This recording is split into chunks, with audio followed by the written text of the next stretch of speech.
altre portaveu volgués prendre la paraula. Senyor Díaz, té vostè la paraula. Endavant. Sí, i a més recordo que nosaltres ens van oferir la possibilitat de cosignar-la i ho vam fer, la vam acceptar, perquè aquest és un tema molt important, però a més és molt concret. És un tema molt important i s'ha explicat molt bé, potser no cal que jo torni a repetir-lo, perquè bàsicament, agafant les paraules del portaveu que em precedia, del senyor Reyes, del diputat Reyes, aquest és un decret, un esborrany de decret que ara en aquest moment en principi té l'oposició pràcticament de tota la comunitat educativa. I per tant sí que és cert que a partir de la nova llei de contractació alguna cosa s'havia de fer i per tant és imprescindible regular d'una manera diferent com fins ara s'ha fet, amb les seves virtuts i segurament també amb els seus inconvenients. S'ha de regular tot aquest espai, però el que està clar és que la proposta continguda en aquest esborrany de decret no és aquella que satisfà ni que a més soluciona no només el menjador sinó especialment aquest espai interactiu que tenim al migdia a les escoles com a espai educatiu. Per tant, el punt número 1 sobretot és aturem abans de tirar endavant una norma, un decret que no donarà resposta als problemes i als reptes que ara mateix tenim en aquest espai, que és tan pedagògic i tan educatiu segurament com la resta de l'espai a les escoles.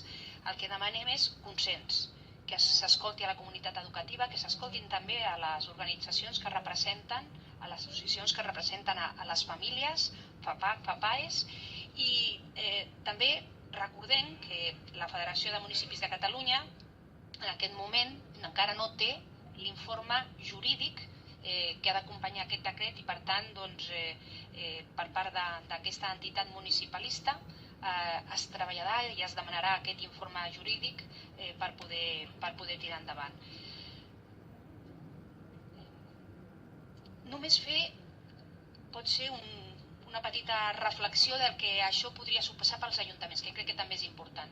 Tenim una nova llei de contractació, això requereix una nova regulació, aquesta regulació proposada de moment sembla ser que no obté el consens de ningú i per tant demanem aturar-la, repensar-la i treballar una altra, però sobretot quina afectació pot tenir això en els ajuntaments. Bé, depèn com es faci, està clar que el preu del menjador, a més també pot pujar a banda de totes aquestes consideracions que estaven fent quant a un espai educatiu.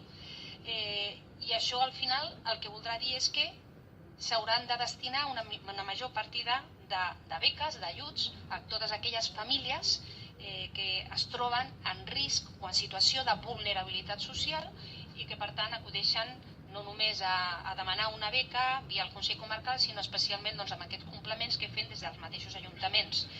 De fet, recordo que molts ajuntaments, com a mínim metropolitans, no tinc més informació, però com a mínim metropolitans, durant aquests 10 darrers anys, en el moment més dur de la crisi, hem multiplicat per 10 les partides que destinem a donar suport i a complementar les beques menjador. Per no anomenar la meva, anomenaré la ciutat de la diputada que m'acompanya aquí al costat. Han passat de 200.000 a 2 milions d'euros, de 200.000 a 2 milions d'euros. És multiplicar pel 10. Imaginem si això no ho fem de la manera coordinada i treballada que això requereix, què podria suposar que s'incrementi el preu del menjador un 20, un 30%, és del que estem parlant, un 20, un 30%, clar, un 20, un 30 de 2 milions d'euros o de la quantitat que puguin destinar la resta, està clar que és un tema que com a mínim s'ha de treballar i s'ha de consensuar. Nosaltres amb aquesta moció, i entenc que aquest era l'esperit especialment del grup proposant, del primer grup proposant, que és el grup de l'Entesa, és aturem si no hi ha consens